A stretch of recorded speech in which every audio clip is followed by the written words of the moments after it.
Okay, good afternoon.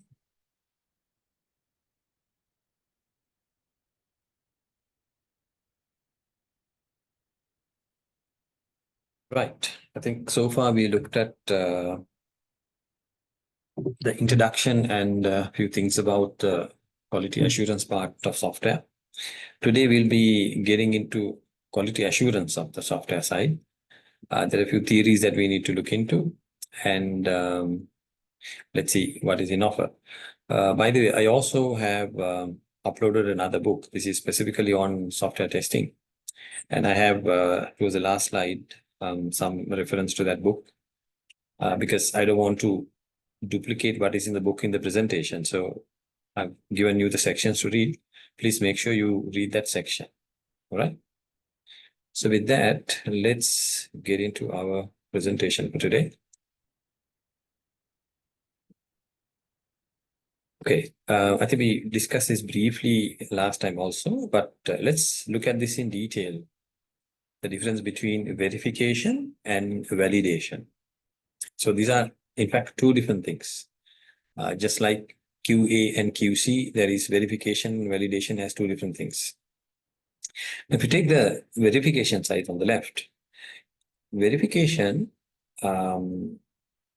remember, it's about are we building the product right? So it's more on the process of doing the project, isn't it? That's why it says a static process of verifying the documents and the design. And if you are doing coding, so we are basically verifying the code to see whether you don't have any bugs.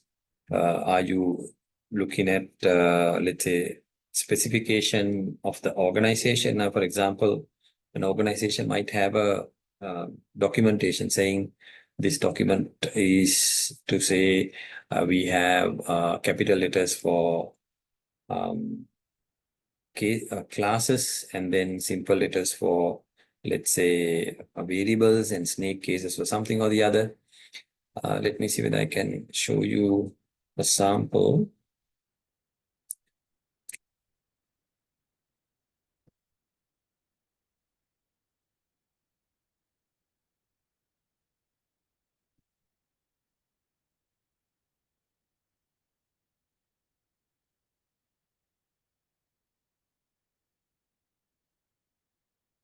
Right, let me show you a simple document here.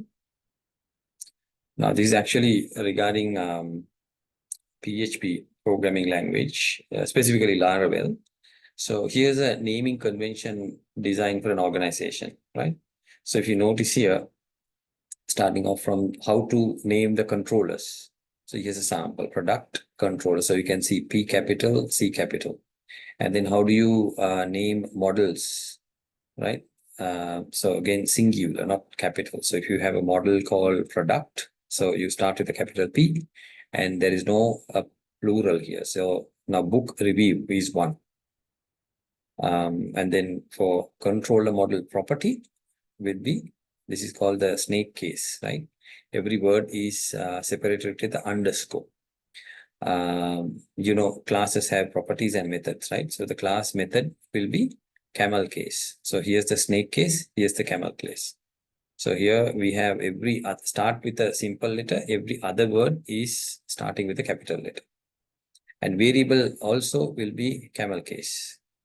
And when it comes to Laravel, we use something called blade files for views. And there again, we are using snake case. And then we use dot to separate folders. So there is index.blade.php. Things like that. And then modules. This program, by the way, has a concept called modules. So modules are plural, meaning dealers, for example. It's plural, not singular. And then it also specifies how to name the database fields. Everything is snake case, right? Primary key is always named ID, whatever the data type is. So primary key is always ID.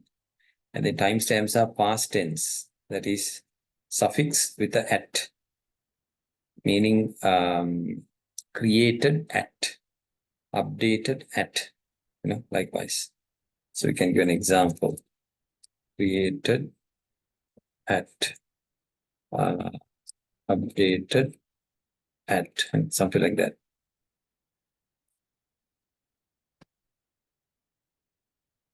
If you have a ID of the person that you want to store, that can be created by. Okay, so at is used for time, and then date time things are there's no proper standard, but generally we use the, if it's a timestamp, we use the word timestamp. Otherwise, we just use the date and time. Booleans are always positive and start with is. So as an example, is, say for example, is admin, right? So it's like a question mark.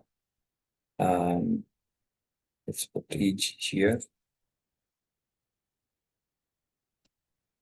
Right? Is admin. So numeric column should be plural, like guesses or failures.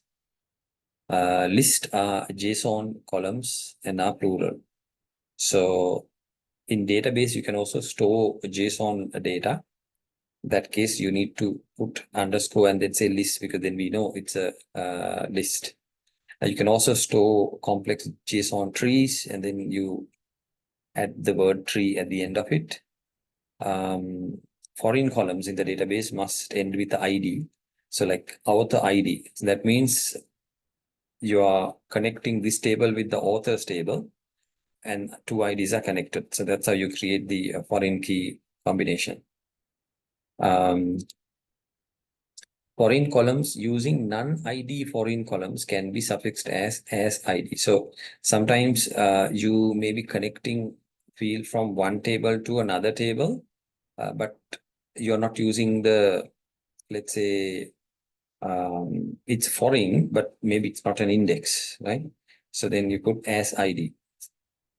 So if you have a multi-text column, like say if you want to store text information, then you put underscore body for text. But if you're storing blobs, like say binary data, then you put underscore data.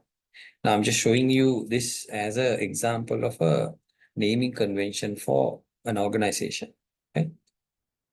So every company might have a different way of, storing the data. This is just an example. So I thought it'll be helpful for you to have a look at it. Let's switch back to our presentation. So what I was showing is verification, right? So the person who's verifying the code needs to verify the code as per that document I show.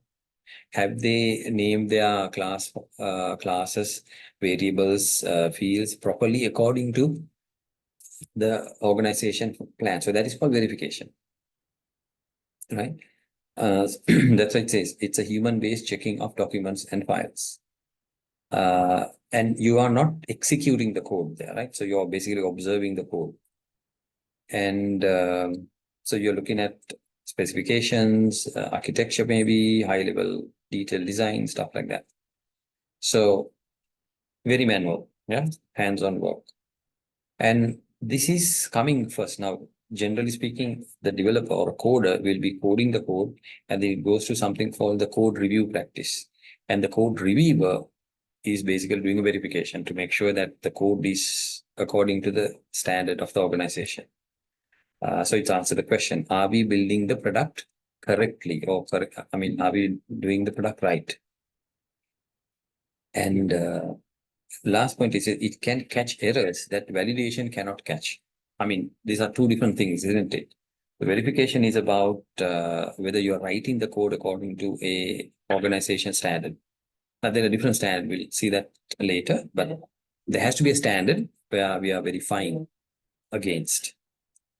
Now, let's talk about the validation. Validation is to see, are we building the right product? That means we need to ask this question actually from the customer, isn't it? So have we understood what the customer said to us, so that we understand that we are properly building the product the customer is actually wanting. So here we need to run the code. That's why it says it involves executing the code. So we run the program and then we check it against the SRS and also the DA document. Yeah. So here we don't care how or what is going on inside the program. So that's why we call it black box testing. We just need to make sure that the requirement is there, and are we building the product according to that requirement? Okay. So again, the errors that we are finding under validation may not be the errors you found under verification. So as you notice, these are completely two different things.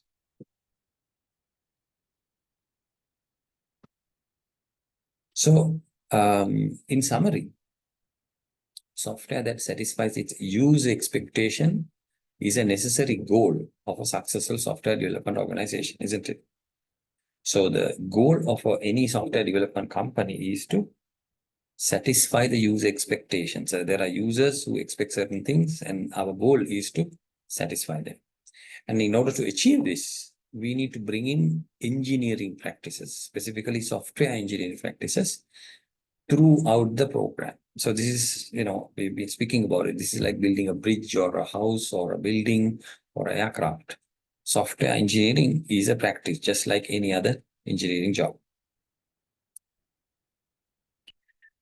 Now comes the next question. So we looked at the V&V. Now we are looking at the QA and the QC. So QA stand for quality assurance. QC stand for quality control. They are very similar to V&V. Okay, so quality assurance is a term we use to make sure you are going through the proper sort of system. It's like validation. Yeah. So it's a plan and systematic activity implemented in a quality system. So the QA is the way you do the validation, isn't it? So the organization need to have a QA process in the organization.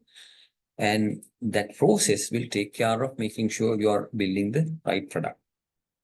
Whereas the quality control is very hands-on, very practical. So it's like very observing kind of thing.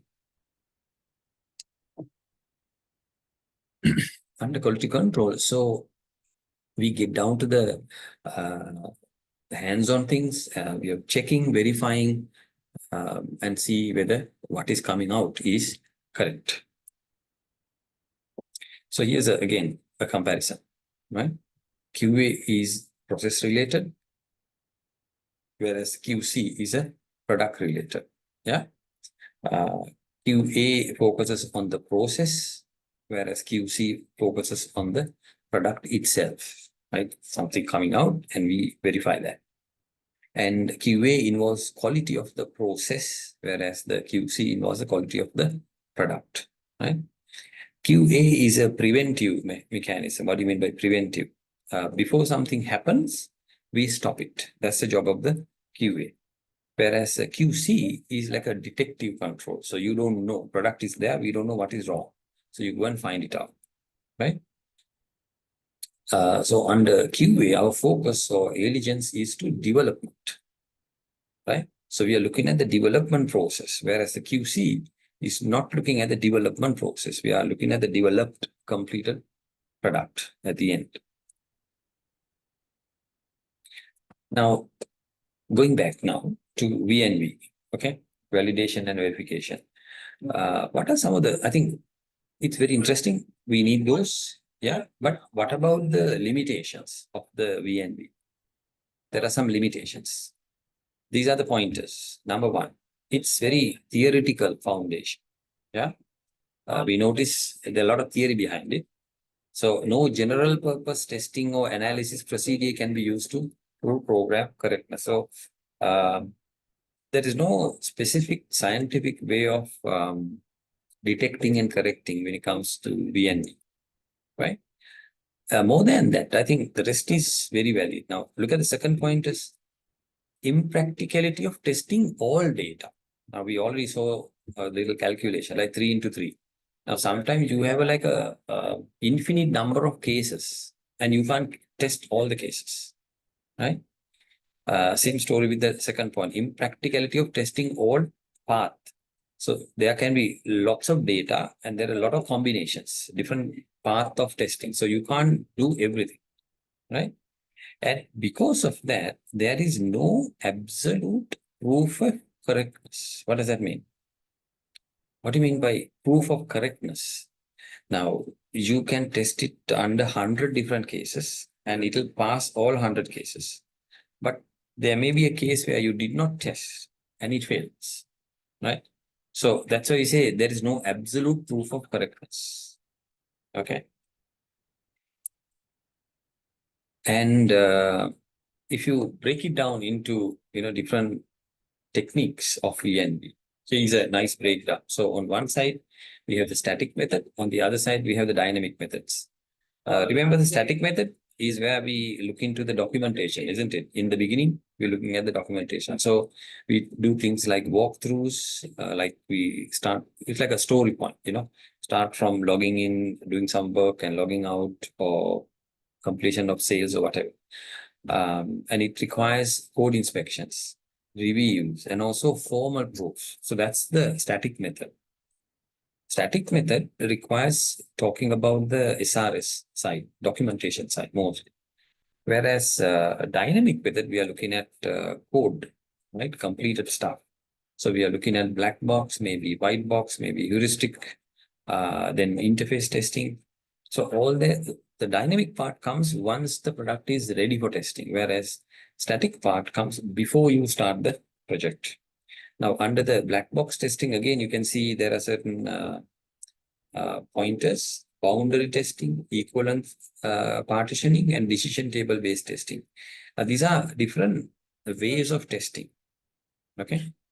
Now, same thing we can talk about white box. We have cause effect, DD path, that is data path, and also a flow testing, right? Data flow testing.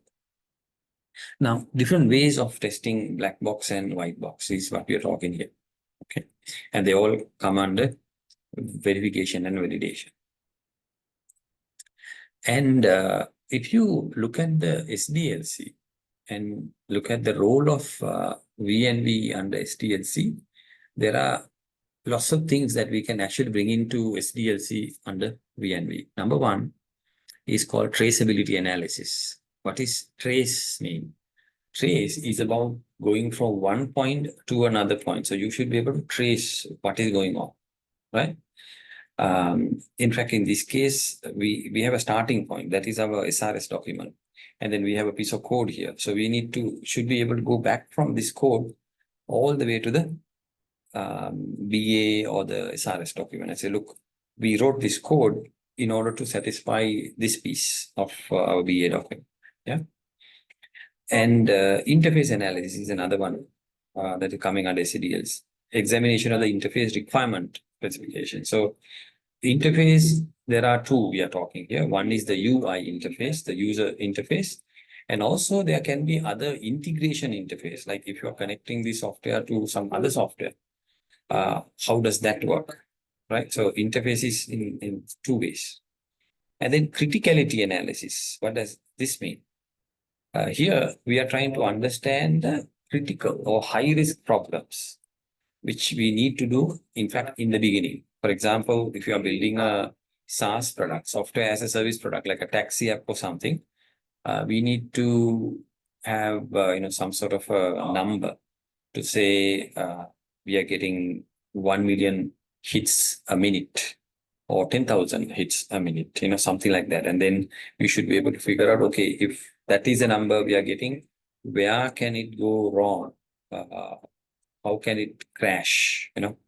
So then when you are building it, we need to keep that in mind in your architectural level, right? That's why we do it in the beginning of the project. And next point here is hazard and risk analysis. What does that mean? The impact on the system. So if 1 million people comes in, what happens? What about the ongoing payments? Will it crash, right? If something goes wrong, let's say the database crash happens. So what happens then? If someone hacks the system, what happens?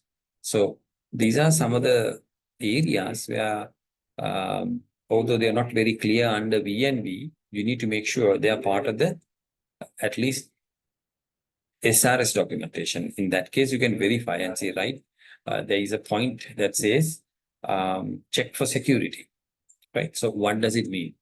How hard is how hardened the software has become. Yeah. So things like that.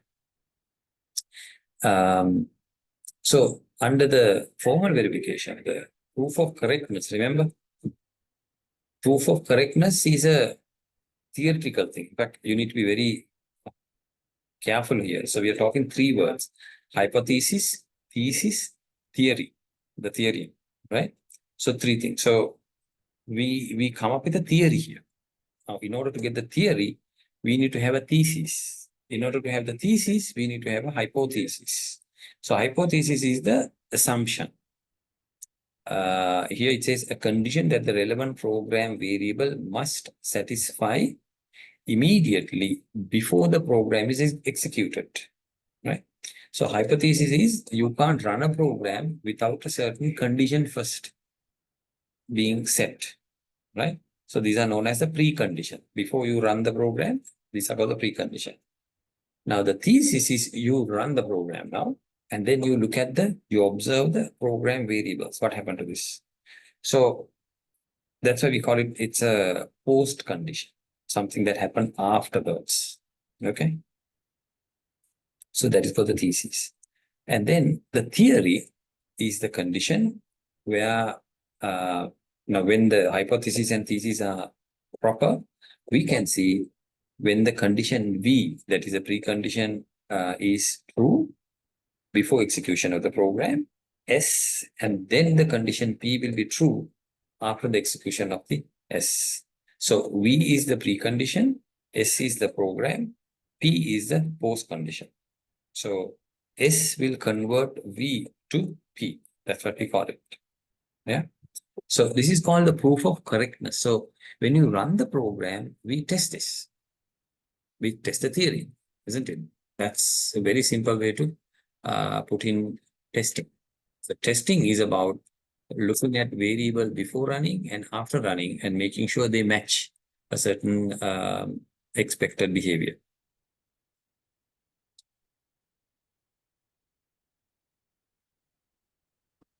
Now, under simulation and prototyping, what does that mean? When you are building something, we may not be able to run it at the exact product location. Yeah. So in that case, we will be analyzing the product for an expected behavior. Okay. So we assume when we run the software in that condition, okay, this is what can happen. Yeah. So that's a expectation that we have. So VNV, that is verification value purposes, we can say normally used to analyze requirements and specification to ensure that they reflect the user's needs. So under, I would say verification mostly to make sure that certain user setup, let's say hard disk space, RAM, other additional software requirements are in place before we run the software. And also they are executable, meaning a software can be running in a simulated environment, or maybe you have written a prototype of the software. It's not the full software, but it's called a prototype software. So you can use that to again validate and see, okay, is it what the customer wants? Right? And we may not be able to test it fully, but certain things can be predicted. For example, performance. In a lighter way, you can predict it. Yeah. So, but then you don't know whether it will crash when you go with the high volumes and things like that.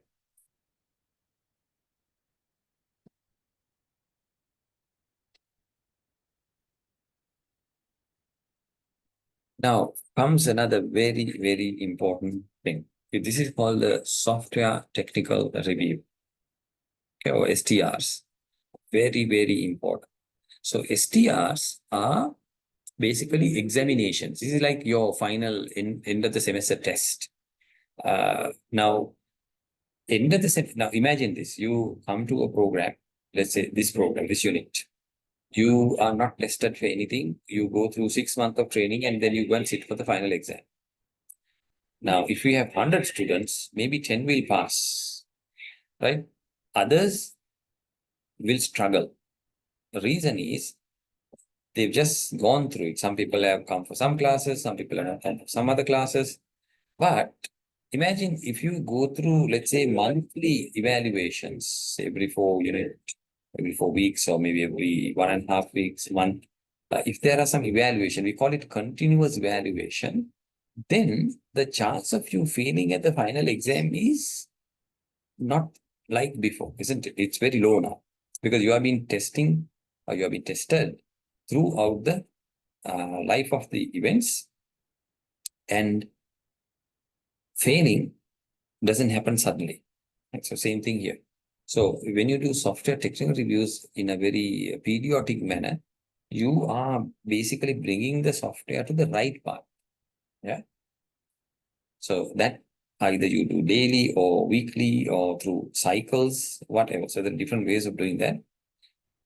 So it's about basically evaluating of the object, or in this case, the software. How do we do that? What are the techniques? One can be something called walkthrough. Walkthrough is you imagine you are a customer and then you try to do something. Let's say if it is a accounting package, okay, I'm a bookkeeping person, I want to add a record. So you go and add a record. So, and does it completed without any trouble, right? Or what if I make a mistake? Will it crash the whole system, or will it give me some chance to correct myself and try again? Stuff like that. That's called walkthroughs, right? Inspection is mostly where you're looking at how other people are using the software. So you inspect them. Audit happens after the software is used. So you bring all the records and then you go through that to understand what happened with the system, right? Generally, it's a group meeting also. So you gather everything and then you have a meeting, and that's what we call it STR, software technical review. So where you explain your validation issues, your verification issues to the development team, and then try to arrive at some solutions. Now, why do we need to do that? Why STRs? I said STRs are very, very important. One is software development and maintenance process is error prone, meaning it purely depends on many people. You might have the best processes, but still these processes are executed by people, humans, and humans make mistakes, right? So that's one problem we have. And as we noticed previously, inability to test all software. You can't test the whole thing, right? That's another problem we have. Meaning you might have different combination of data, different combination of processes, path, lots of different things. So this, in fact, it's infinite. So you can't test everything, right? So we use this review as a type of testing also, review as a form of testing, right? So review itself is not testing as such, but then we use a review also as an excuse for testing. And also reviews are a way of tracking a project. It's also a way of tracking a project, right? So meaning project management has two things: designing of the project, or we call it project initiation. And when you execute the project, when you start the project, we call it project tracking, right? So project management has two things. One, you plan the project, and two, you start the project. So once you start it, it's called tracking the project. So STRs are useful way as a project tracking mechanism. And it also gives very good feedback to the developers. So they know exactly what is going on here, right? And it also gives us a lot of education about the project, about the customers, about the QA process. So different teams are involved in STR, the BA team, sometimes even the marketing team, right?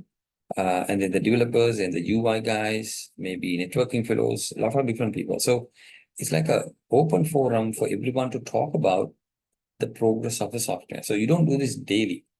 Probably you might do it every other week, not even weekly, right? Every other week is a good way to tackle that. Now, what are the types of STRs available out there? Well, it's purely depends on what we are building and also the kind of way we are building, right?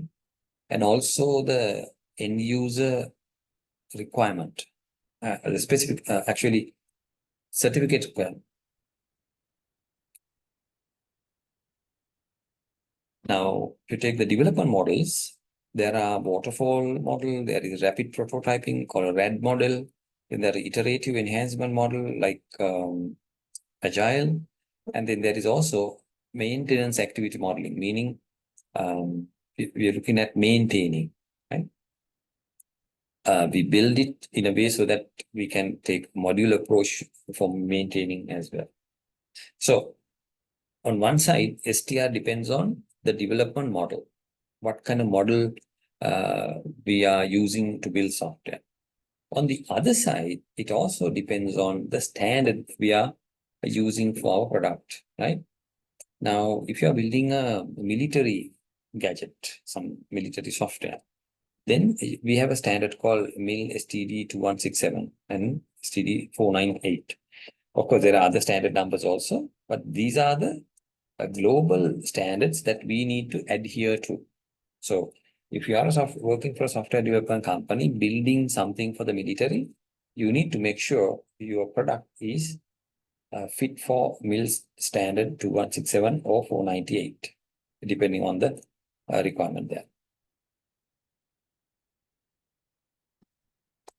And if you're building software for medical equipment, whether it is a heart rate monitor or some pump or whatever, you need to make sure your software is fit for IEC 62304 medical device software. All right. So these are basically document we are testing against, right? When you are doing an STR, we need to have this document also. Before that, we need to know, okay, what is the standard we are going to, pitch it on? Is it military? Is it medical? Is it IEEE? IEEE has a software QA process document 7302114. So if that is the case, okay, we need to get that document. Also, in the recent past, in the recent few years, I would say maybe in the last 5 years or so, there's another very interesting standard going on under some software, even in Sri Lanka. It's called NBS, right? NBS stands for nature-based solution. What does that mean? Nature and software and computers are no direct connection, but NBS is about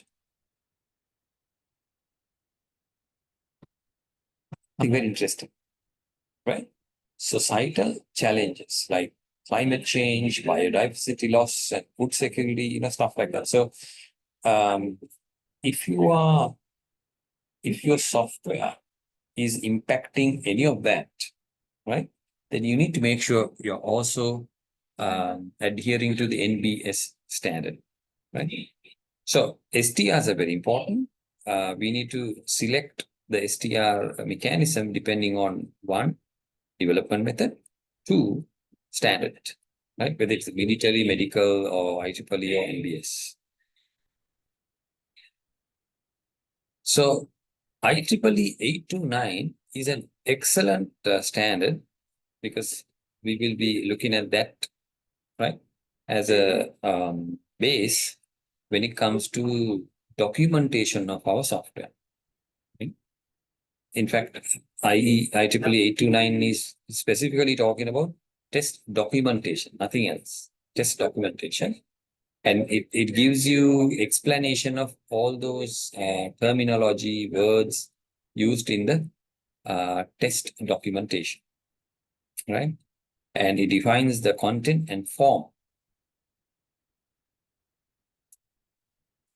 of each test document. I think we need to go through this in detail. So like I said, I don't have the detail in the presentation. I'm going to switch back to a book. What you need to refer is section 214. Right? I've shared this book in the LMS. You can have a look at that.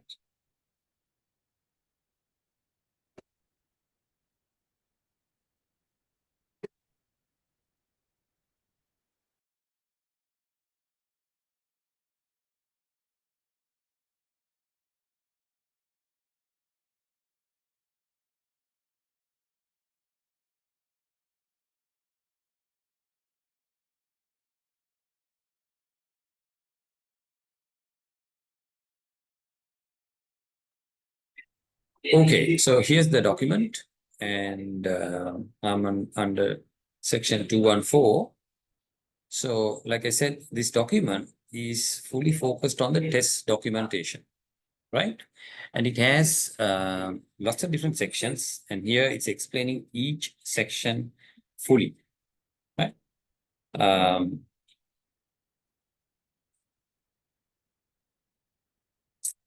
If you look at the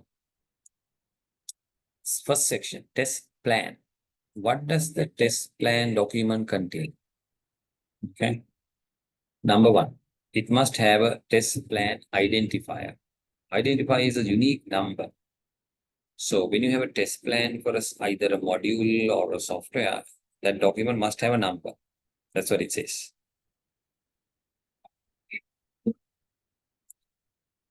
Number two is the introduction to the project. What are the things we are testing, how to test it, and overall plan basically. And where is the quality assurance plan and configuration management.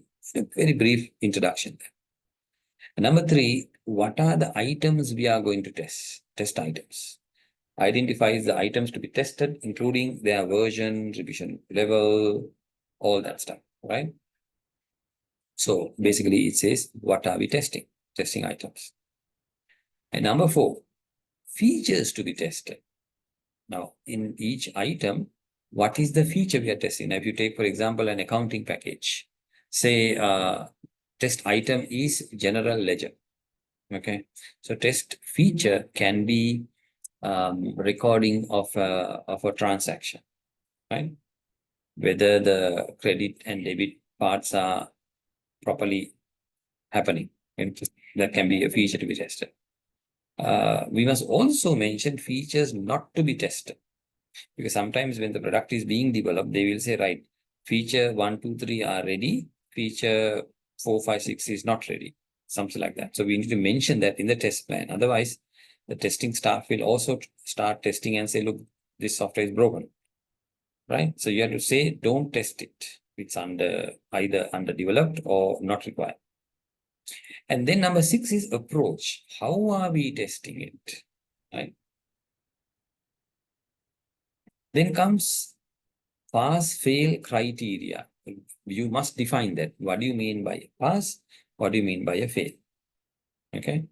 And then comes the suspension criteria and the resumption. So, say for example, if something fails, what do you do? Do you stop the whole thing? Or can we restart after changing something here and there? So that's coming under number 8. Number 9 is the deliverables. After the program is, or rather testing is over, what are we giving? Generally, it's a text file is what we give, right? Or report. And then testing task. Identify the set of tasks necessary to prepare and perform testing. That means before I test it, what are the things I need to do? For example, am I required to install a database, set up a server, have an internet connection, whatever, right? And then number 11 is about environmental need. What do you need surrounding this area, right? What kind of hardware do we need? What kind of other software we need, any other communication equipment, everything, right? Surrounding the application. And then another very important one, number 12, responsibilities. Who is responsible for what?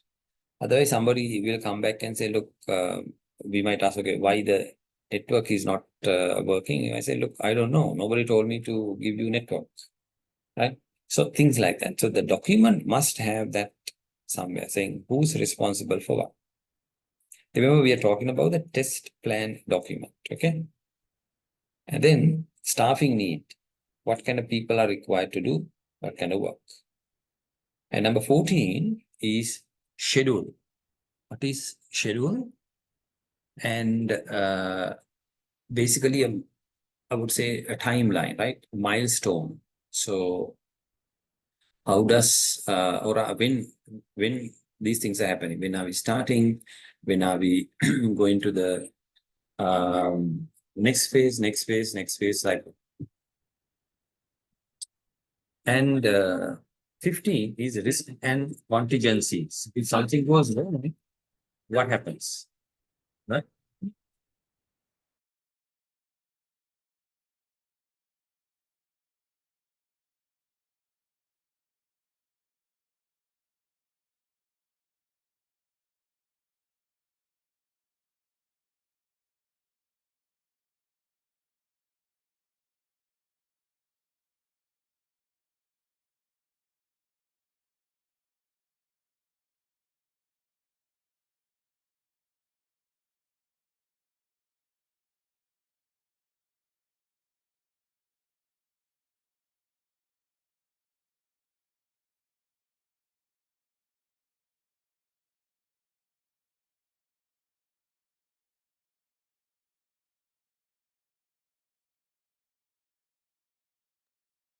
And the last one, number 16, is the approvals. Who needs to approve what? So if you notice, these 16 points basically gives a very good explanation of what is going on with the test plan, right? So test plan is one document. It must have all these features there. So remember this because we will be needing this document in the future. We'll be writing a test plan for a small software project. So you will be writing the test plan and it must have all these fields in that document. Similarly, we have the test case specification. Now, this is the test plan, by the way, the overall. And then we have a test case specification, meaning what is the case we are doing now. Tests can be broken down into lots of different test cases, yeah? So test case also has an identifier, a unique number. And then the test items, what are we testing? Just like the test plan. And to that, what is the input we need? So there are certain inputs. And what is the expected output we are getting? We should be getting rather. And in order to run this, what is the environmental needs that are required? Are there any special procedures or requirements for this to happen? And also intercase dependencies. That means now this is a test case, right?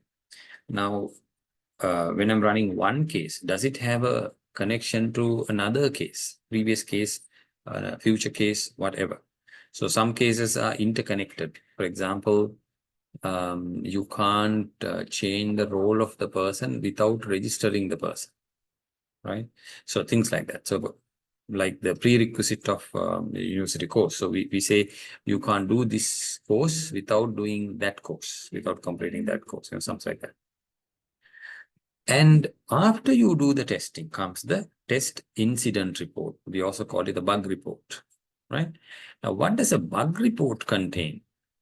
Remember, we are talking about the IEEE specification for documentation, okay? So the third document is a test incident report. So now, first thing being bug report identifier, then a summary of the report, and then the description of the bugs, yeah? So for each bug, you need to specify what is the input, what is the expected result, actual result, date and time it happened, and also test procedure. Now, what did you do to get this? And what was the environment? And also, did you repeat this? Because if this happens only once, then, and you can't repeatedly create it, then you need to mention that also, right? And then who are the testers? Who did the testing?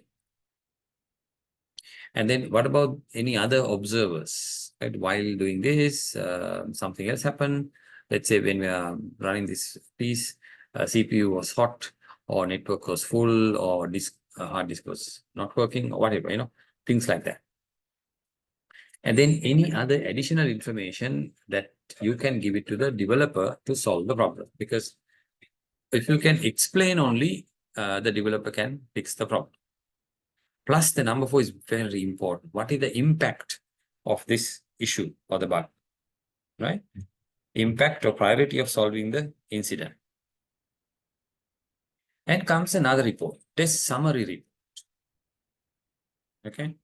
Then there is inspection checklist for test plan. So I don't need to go through each one. I suppose you understand what is going on. So each one is a document on its own.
So these are the sections, by the way.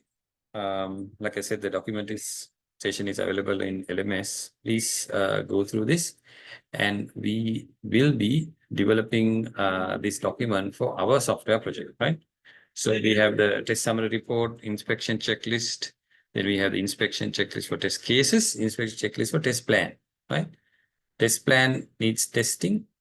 Checklists also need testing to make sure that they contain everything. All right. So these are the documents now. Going back here, test plan is one document. Test case spec is another document. Test incident report is another document, which is very important. And then we have the test summary. So you must at least have these three: test plan, test case, and test incident report. These are the absolutely required three. Others you should have, right? But not as more priority as the previous three. So test summary also, I think, is a requirement, because for management, summary is important than the details. Yeah. And then the checklist is generally designed there. You can just tick it off and see, right, whether these things are available or not available, right? For test plan as well as for test cases.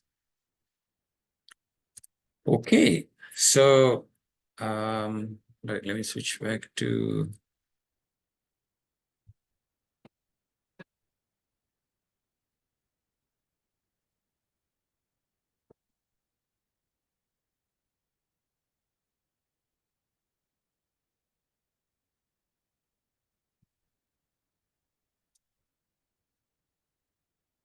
Okay, let me show you the LMS.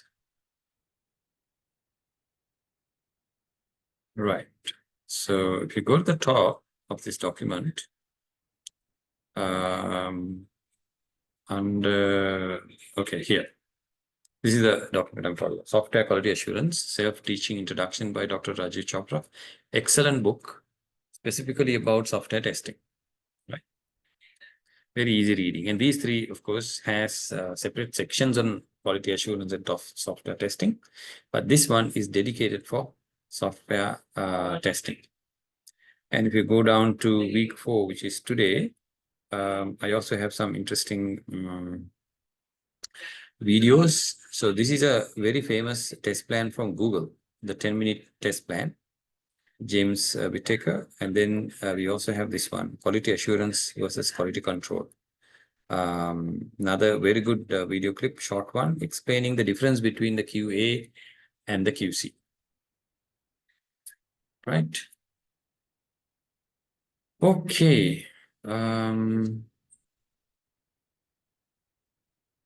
So I suppose that's all for me today. So we have next week and coming after is our mid-semester. We'll see what we are planning for mid-semester. We'll have a little discussion before the mid-semester exam. But for now, if you notice, we've been talking about introduction to software testing, and also we looked at the VNV, that is verification and validation.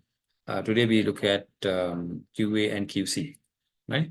So we are slowly moving towards generating the required documentation to do a test plan. That's the, or rather testing. So that's our objective of this unit. Any questions, anybody?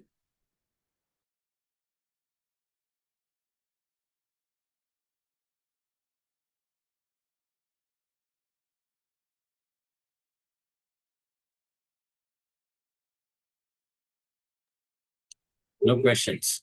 All right. I'll see you around. Please go through the notes. I mentioned which sections to read. So go through that, read the notes, and we'll see you next week. Have a good day, everyone.